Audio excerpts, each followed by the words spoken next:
Hi, and welcome to the Randomesque podcast.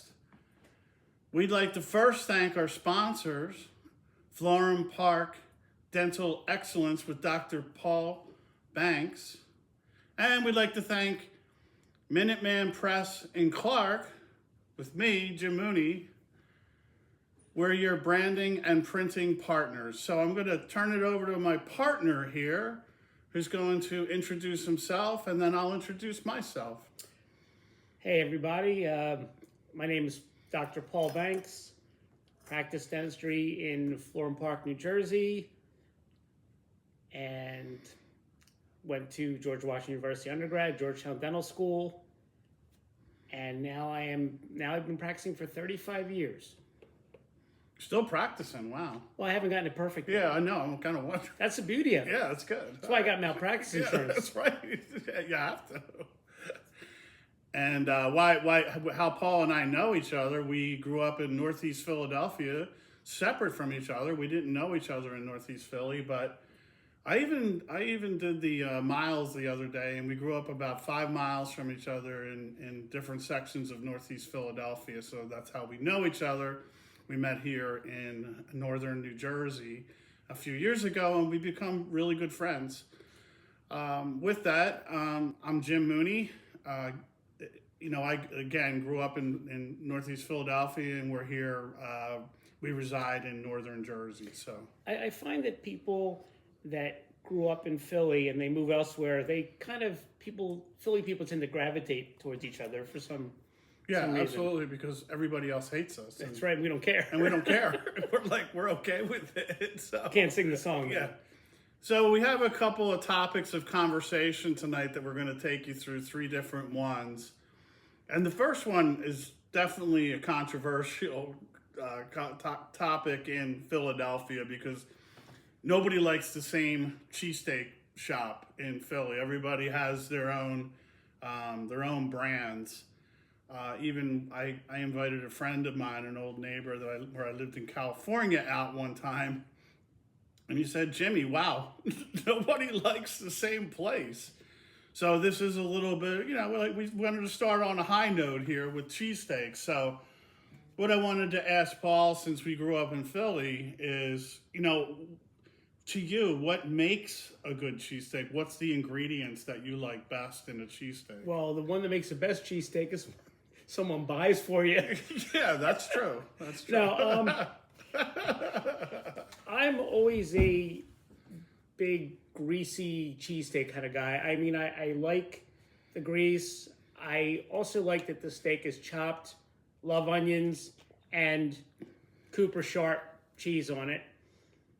And what's interesting is there are places that have the same exact recipe, but for some reason it's just different. I don't know, but I'm more of a chopped kind of ribeye.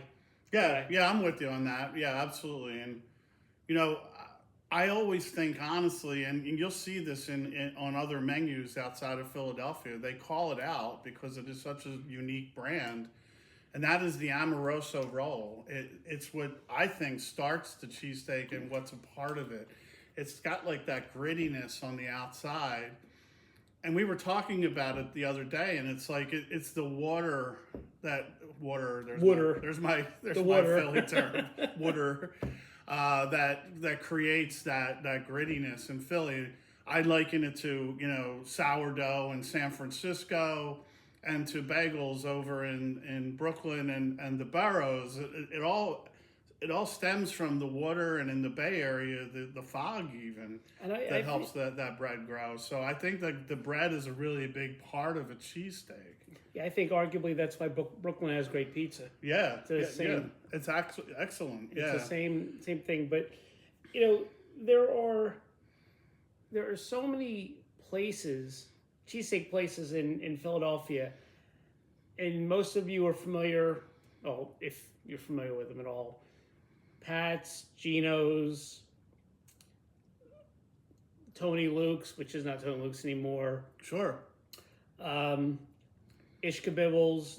But you have the big ones, Mama's, Larry's. I know Larry's well. Yeah. Larry's. I went to St. Joe's. Yeah. Yeah, that's right. Yeah, That's right. yeah. 54th and City Home Line. of the belly filler. That's right.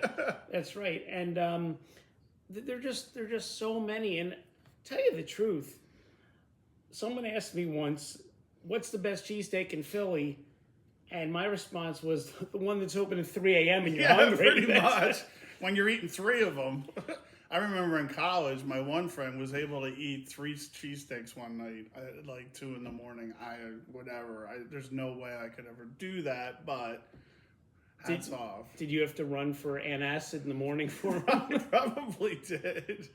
But we can talk about what is your favorite. I mean, it's your opinion. So what's your favorite? And your favorite gets a bad rap. Yeah, it Pat's. does. Yes, Pat it does. Steaks gets a bad rap. Yeah. They say it's a tourist trap, and I would much rather approach it as it's a tourist attraction. Yeah, it's a great way to say it. It's a tourist attraction, and Gino's right across the street. They're both very good cheesesteaks, but I think sometimes you get the Philadelphia cheesesteak snobs want to, there's so many new ones that they want, they don't want to talk about the originals, and I think there's a lot to be said about the originals, and Pat's is the original. Pat's the original. It truly is. It is, and back in the days where we were able to eat more than one, we would have one from Pat's and one from Gino's. Yeah, and then you compare. It's like, but now 60 pounds later, in college you can't do it anymore. But yeah, no, I do. I think Pat's is the best. And again, when my friend Danny came out from San Francisco to visit, I took him and his wife to Pat's, and he wanted to order because he wanted the true experience.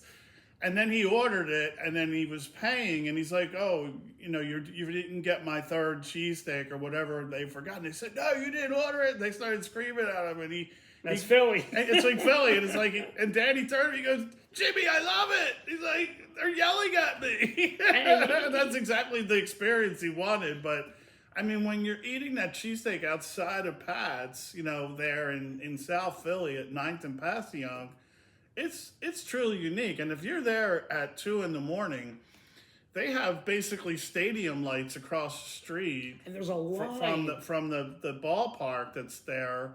And there's a line. Yeah, there is. I mean, we'll periodically end up there after we hang out in Philly at night, and there is. It's like the middle of the day, right? What I also find interesting is cheesesteaks are also certain towns. If you live in, of these cheesesteaks that you find they're more popular. For instance, living in the Northeast, we had gyros, we had New England pizza. Yeah, I love gyros. Yeah, unfortunately, it's not around. Yeah, you live in South Philly.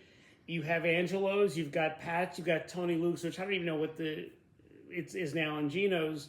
Mainline, you have Mama's, you have Larry's. So, you really, really, there are just so many, and there are so many that I'm convinced that I haven't tried yet that are probably really good. And it's one of the reasons I'm glad I moved out of Philly so I wouldn't gain all that weight. I don't think you've told us your favorite yet, though. Did you say yours? Ishkabibbles. Ishkabibbles, okay. Ishkabibbles on South Street. I have not had Ishkabibbles. I will try it. Ishkabibbles is up there. Ishkabibbles. John's Roast Pork. Yeah. On Snyder Avenue is fantastic. But that's roast pork, is that? Or no, you get cheesesteaks here. Right. But Ishkabibbles is get you on the technicality. Yeah, Ishkabibbles I find to be my favorite. And now that I know you're not a big fan, but Jim's reopened. Yeah, it's okay. I think that's more touristy because it's on South Street. But But again, what it is. Again, their cheesesteaks are fine. I just like Pat's better. I just have never been to a place where I've had a bad cheesesteak in Philly. Yeah.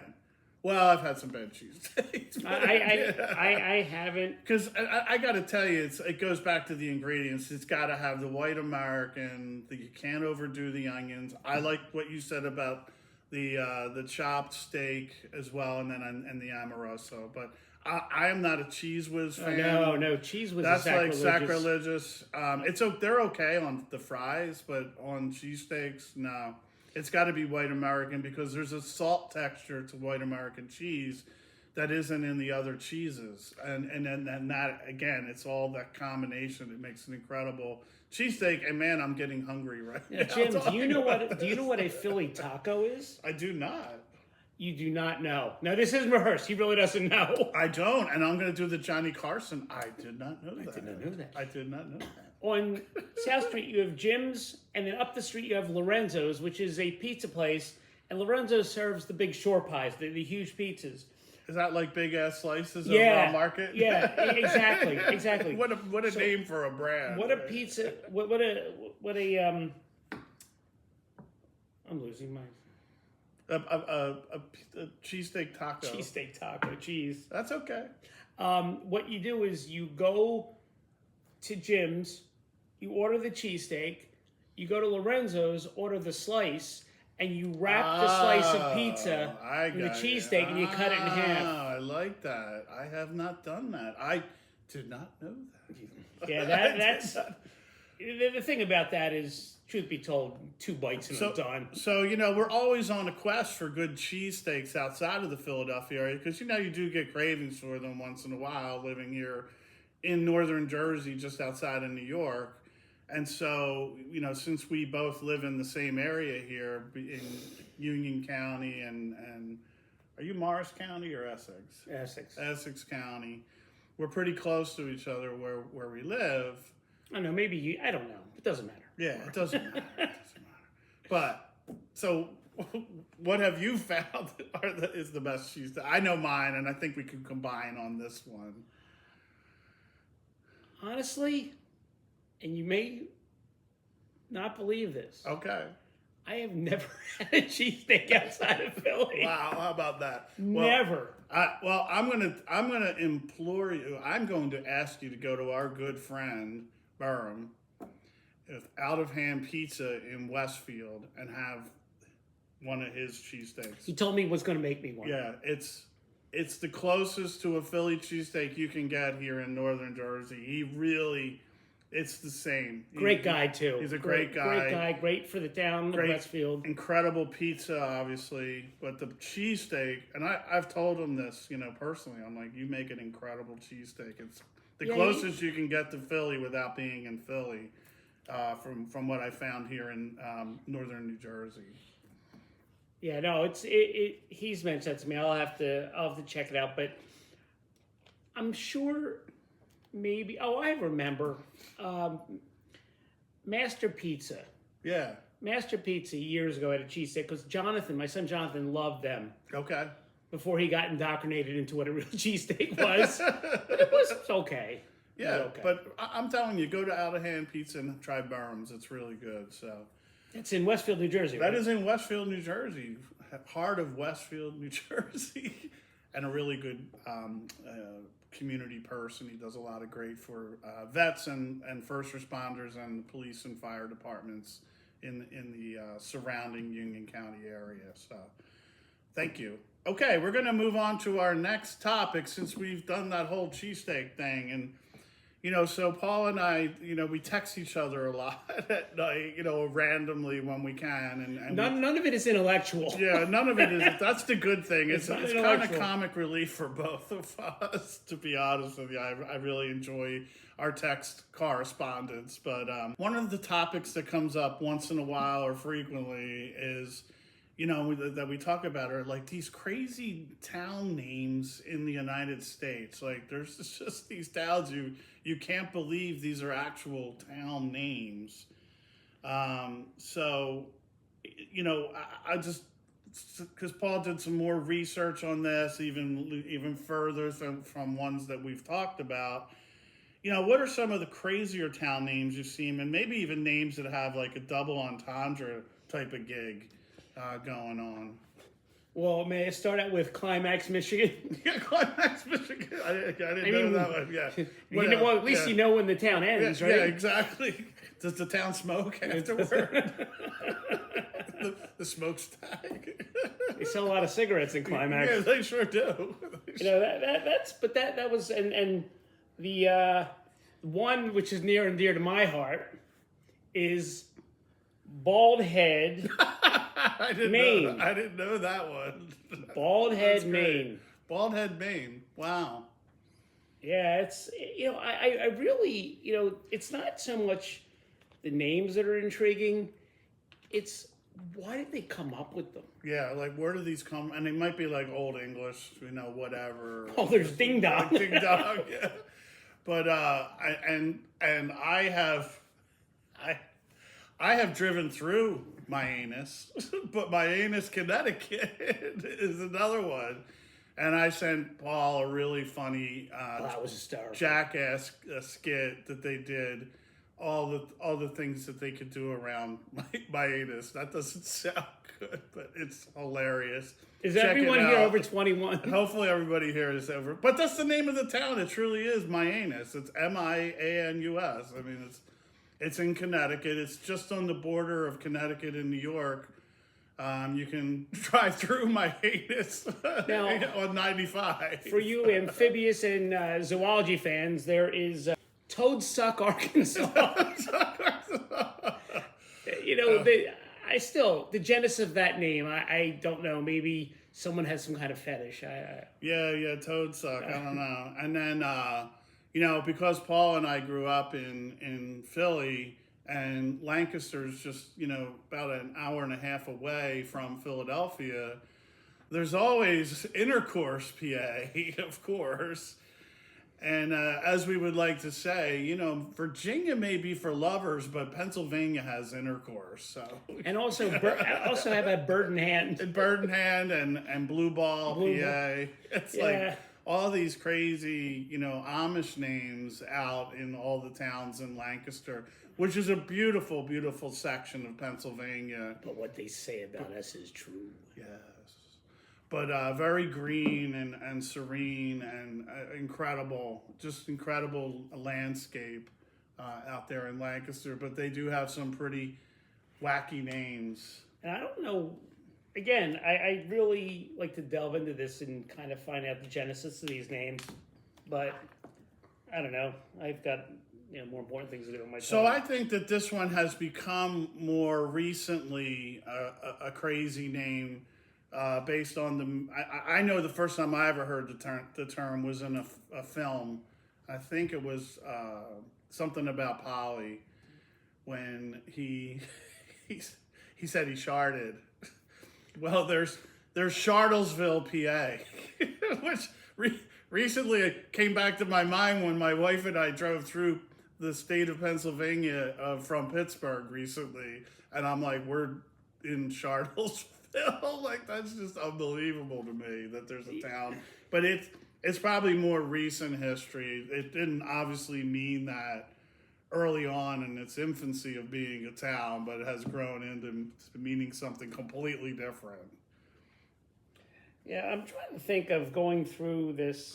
There's like Hell, Michigan, and you hear these other ones. It's just crazy. For an exciting time, you want to probably visit Boring, Oregon. Boring, Oregon. Or if you want to go see Joe Montana, they actually renamed the town Joe years ago after Joe Montana. Really? Joe, Pennsylvania? What? No, Montana. Oh, Joe Montana. An actual in the state of Montana. Because he's from Pennsylvania. No. They actually the town got together, a town in Montana, and they named their town Joe. I wonder how they. So they're Joe Montana. I wonder how they named Jim Thorpe, Pennsylvania. That's always. Yeah, that's mind-boggling. I don't know. Where would Jim Thorpe come from? Now, how about any names of people? Are there towns named after people like Joe? I mean, the only come close to me is St. Paul. Yeah, St. Paul. We have the Twin Cities there in Minneapolis. I don't know if there's Jim anywhere. Is there? I don't think there is any Jim that I know of. It's probably a Mooney, but that's in Ireland. Yeah, that's probably in Ireland. But I did want to talk about one other, and beyond crazy names, just oddities in names, and then one locally here up in Bergen County that I found out like a few years ago I had never heard before. So the town of Hohokus up in Bergen County is the only town with 2 hyphens in its name in the United States. So you can go visit Hohokus.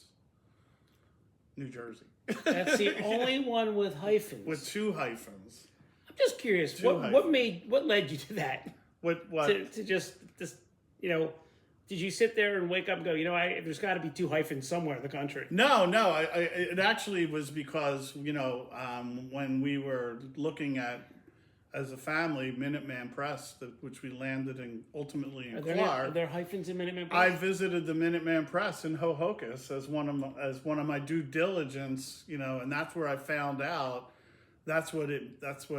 it's the only town in the U.S. with 2 hyphens. It's very odd, right? Now would you ever think that? No, is that an Indian derivation? I would think so. A lot of Indian names up here and up in upstate New York and all.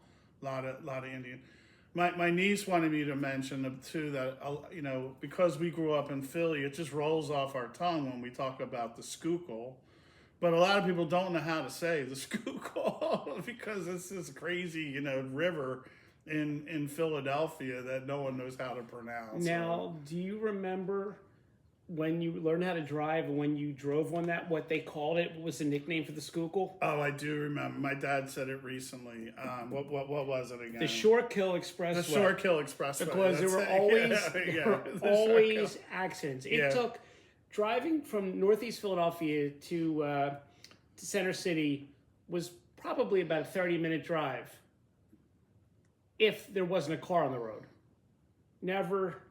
It was just that traffic was horrible. Well, yeah, and I do know that because my dad did tell me that recently. We were laughing about it. And then, you have this new route route in Philly. It's called the Blue Route, and that started like back in the 40s, as in the planning stages. It's actually it's already exceeded what it can do. But the reason they call it the Blue Route is because it was a blue line on the route. That's where it's called the Blue Route. That's it. And for years, they didn't name it. It had the interstate sign, but it was like it was blank, and then eventually it's 476 now, I believe. Yeah, and 76 is cool because obviously 76 has a lot of meaning to Philadelphia and the United States because that's when we became independent from England. So 76 is a big number in the Philadelphia area. And then the other thing that and this isn't about a town, but an oddity that people may or may not know. Like all the towns out on the main line, the Villanovas and Radnors and all of the world, it has to do with the train line. It's the main line of the train into Philadelphia. So, the sections and things become names because of things that go on in those areas, like the main line. Look at the bridges, Tacony, Palmyra. Yeah. It goes from Tacony to Palmyra, New Jersey. Exactly. Or as people would call it, the Tookenny. Did you ever get stuck on a bridge opening on there? It's the worst. Absolutely, oh God. And it used to be $0.25 to get across. I don't know what it is today. I haven't been across it in years. I remember it was a dime, but also I remember. Wow, you're old. I know, but also I remember, Not really. but that was the major thoroughfare for us young people to get beer. Yeah, basically from Philadelphia over to New Jersey. Right, the 21 was the drinking age in Pennsylvania, and 18 was New Jersey. You go over the Tacony Palmyra Bridge, and you go down about a mile, and there's Roger Wilco. Right. And we'd all, we'd drive over the bridge, stick everything in the trunk. We'd have our fake IDs. And it's like... You're giving your secrets up, Paulie. Yeah, well, that was... God, hey, Paulie. Hey, Paulie. Hey, Paulie. But we used to go there, and it was, it was just... It's funny. I was not all. I just missed the cutoff of 18. I wasn't grandfathered in. My sister was of that generation. I wasn't. So I never got to partake in that. But anyway, I think we're going to move on to our last topic to keep this rolling along. And since we both did grow up in Northeast Philly, although we grew up in different sections, there are a lot of different sections of Northeast Philadelphia. Paul growing up in Oxford Circle, and I grew up in Tarsdale, which was a little bit east of Oxford Circle. I was curious because I didn't know Paul's, where he grew up, his neighborhood or his house, and like, did you have a back driveway? Did you just play, sports in the street? How did you guys play sports in your, and this is neighborhood, not organized sports. Right. Well, I lived right across the street from Max Meyer's playground. Oh, you did? Okay. Yeah. Yeah. So I know that well because that's right by the old Gyros. right. Exactly. So they're on Bustleton. we played our basketball, baseball, football, hockey there. Actually, when we were in, so you would even do like unorganized, like just like neighborhood sports would over make at Max Meyer. you'd make a phone call and say we're all meeting for basketball. Oh, cool. And the basketball courts are lit up. We'd go at night. Okay. At the elementary school, Fells, which was a block further, we would do it. So many school people that lived near schools, we'd play stickball. We would draw the strike zone on the wall and use a broomstick and either play stickball or half ball with. Remember what a pimple ball was? Absolutely. I used to have. I mean, it sounds weird, but it's a real thing. I always had new pimple balls going on. We used them because you could use those with wiffle ball bats, and man, that pimple ball would just fly, and it was light enough that it wouldn't break a window or anything. It wasn't like sponge balls that we played with, that they were pretty heavy. But I tell you, it was hard hitting a half ball. Yeah, I didn't play much half ball, and there was also like tube ball, right?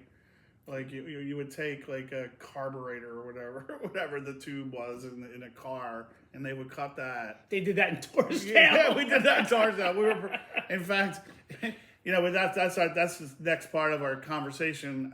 But I'll go back to my neighborhood in a second. We were so basically. You're now entering Torresdale, two-ball capital of Philadelphia. We were so we'll call it. We were creative growing up when I went to St. Catherine's grade school, out on the schoolyard. We took the tinfoil that had wrapped our sandwiches, and we would make. For some reason, we called them Myron balls. I don't know why, but we would use aluminum foil ball to play handball out on the playground outside of the school at lunch hour. So you got a little creative as you were growing up, especially because we weren't allowed to bring sport things to school growing up. At least in we couldn't either. In mine. What we did, we used to crush a soda can, flatten it. Oh yeah. And we would play soccer. Yeah, with the soda can. Right, You'd have the two goalies. Or even kick the can. You kick the can, yeah.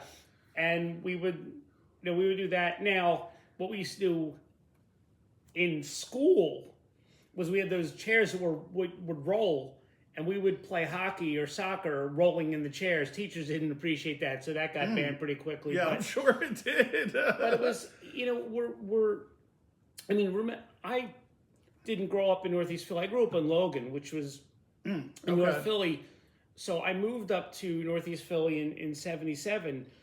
So before that, my elementary school was there in Logan, and we had these, it was very, very diverse area at the time, and we would play basketball, baseball, football, anything we can get our hands on with the whole neighborhood. It was so much fun, and I think that it's unfortunate, but you don't see that anymore. No, you don't. You don't see it. There was someone just talking about this on the radio the other day. It's like the kids just want to do the gaming and all. It's like you really have to just force the children outdoors and play and have fun. Like enjoy the weather, enjoy each other. And I was going to talk about in my neighborhood. So I grew up in the same house for basically until I left to get married. Or went to college, but we lived in the same house, so we had a back driveway that we would play all our sports on. We didn't play out on the street, so that there were always cars, but it wasn't as crazy as being on the street. I wasn't as close to a playground like you. We would have had to walk about a mile to do any kind of organized sports at a playground. But one of the games or sports, we'll call it, that my sister and I would play would be wire ball. So we grew up in a twin house, so two houses side by side. There was a separation between us and the next twin house, and there was a telephone wire that went between the two houses. And we would just make up rules, essentially, of what wire ball. I don't even know if there's official You're like, this rules. wire is a single, that wire is a double. If you hit it, was a home run. But we just had a single wire, so it was just a one wire.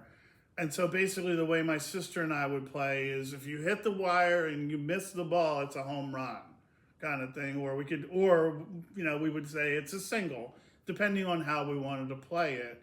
And then one of the rules was if you catch that ball off the wire and it hits the wire with one hand, it's an automatic 3 outs. So we made up all kinds of crazy rules. Yeah, but that was the beauty you of know. it. There were no rules. Yeah, there were no rules. And like my sister and I would play this for hours, you know. It's just a blast. We never had a name for this game we played, but I don't know if you did this. When your sneakers got old, you'd tie them together, and you'd spin them around and throw them and have them wrap around the... I never did that, but I remember seeing that, and it was always Chuck Converse that were up on the wires. Okay, now here's something, going off a little off script here, but... Yeah, no, that's fine. Chuck Taylors, what were I'll give you my top 3 sneakers growing up that were considered cool. Right, okay. And we have an honorable mention. Okay. We have Converse All-Star Chuck Taylors. Uh-huh. Pro Heads with the blue and red stripe. Sure. And Beta Bullets.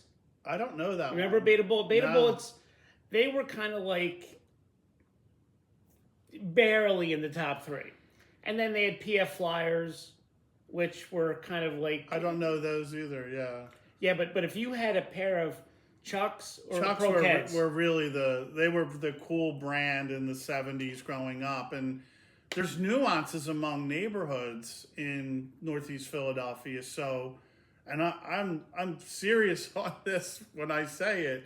In my neighborhood, you had to wear white Chuck Converse. And in my wife and I, we debate on this. In her neighborhood, you had to wear black Chuck Converse, and it was just neighborhood driven and like what everybody wore. So I always had white Converse growing up. Did you ever? Dude, this is speaking of the white Converse. Yeah. Did you ever, like in our neighborhood, when you got new sneakers, especially white ones, kids would step on? Oh them. yeah, it would step on. They step on them. Actually, one time I got a new pair of shoes and a teacher stepped on them on me. I'm like, wow. Did you pass the class? I did. I did all right. Yeah. I think I did all right. I got through college. It was, it was. I think that, I really appreciate all the technology and everything now, but back then it was, you didn't have any worries. You went out, you played, your mom called you for lunch. Exactly. You went out, called you for dinner. My mom, I have to add this here, my mom would always wonder why all the kids would gravitate to our house for lunch or dinner. My mom didn't just yell out the back. We lived in a driveway. Yep. Okay. I mean, we had a driveway connecting 2 streets. Sure. My mom didn't just announce that it was dinner. My mom announced the menu. Oh, wow. She announced the menu. She's yelling, "Paulie, dinner's ready. We're having spaghetti and meatballs and corn." And like all of a sudden, we had like 7 people at my house. Wow, I've never heard that before. That's pretty cool. Wow. Yeah, she would announce. That was an open invitation to the neighborhood. But that's what we did. I mean, there were countless times that I had 3 dinners. You went to one person for dinner, you went to another friend's for dinner, and the other thing too is the camaraderie, because everyone was outside. Yeah. I'd walk. I would listen to baseball games on transistor radio with some of the older guys in the neighborhood, because we didn't have cable. All the home games were on radio. Roku or whatever. Yeah, we didn't have Roku. Whatever. Apple Plus and Paramount Plus and Plus Plus. Yeah, it was. I love that post the other day that they're gonna have a live streaming on the Sunoco's. Yeah, that was Ron. Video screen. Ron said that. Oh my God, at 9th and Passyunk or wherever he said. It's like, oh my God, it was hilarious. But yeah, we didn't have all that, and it's funny because recently, and I was texting my father and my sister, and I was saying that my best childhood memory growing up in Philadelphia, and this is I believe this to today, was on a summer night sitting out on our front step. So my sister and I and my father, and we would listen to the Phillies. So we would listen to Harry and Whitey, Ashburn, Richie Ashburn, broadcast. Did you ever go catch fireflies? Yeah, we catch them, and we would catch them. We caught them, and then we were kind of like not really nice, so we would take the firefly and we'd make rings out of it. We would pull the fire. You didn't squish it like that long string? No, I didn't do that. Good. We would make rings out of it and like, look at this. No, but I used to like... I have, back then we didn't call it bling, but you had firefly. Well, we called them lightning bugs, actually. Yeah, lightning bugs. Yeah, lightning bugs. So. Well, I used to get a bunch of them in a jar and put in my room, and it would be cool at night to see them. But I don't know, man. That's we've gone from started out from obscure towns to cheesesteaks to home to home, right? So I mean, no matter where we are in this world, we still are drawn to Philadelphia in ways, right? Except it was a great place to grow up, and I have a lot of great friends from high school and college. So incredible. Except here is my one. I love Jim. Here's my one bone that I'm going to pick with Jim. I can only imagine. He grows up in Philly. Yeah, I did. We're talking about cheesesteaks. We're talking about our neighborhoods. He's a Yankees fan. I am a Yankee fan. I am. I'm a diehard Yankee fan. But, I have reasons. I lived in North Jersey when my son was little. So we lived up in Pequannock area when the Yankees won 4 World Series from 96 to 2000. And Philly stunk.